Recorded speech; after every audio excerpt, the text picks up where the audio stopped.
ছেলে মেয়েগুলোকে মা পড়াতে হবে। রোজা রাখবেন, আমি আপনাদের বলে যাচ্ছি, পয়সা নাই, রোজা রাখবেন। কি বলছি মা, বুঝতে পেরেছেন?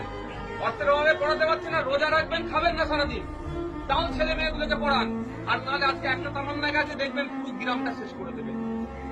আমাদেরকে দিয়ে আমাকে মারাবে, বাইরের লোক আসবে না মারতে আমাকে দিয়ে আমার লোকই মারাবে, কারণ আমার শিক্ষা কম। আমার ছেলের হাতে লাঠি তুলে দিলে সহজ হবে।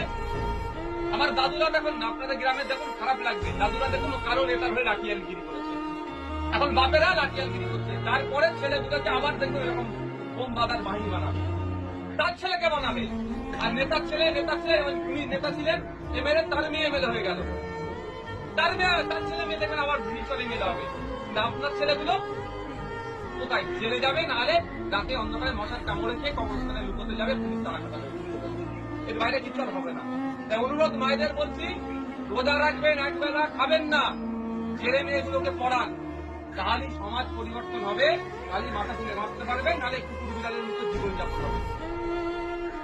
এর বাইরে আর কিচ্ছু হবে না, কুকুর বিড়ালের মতো জীবনযাপন হবে।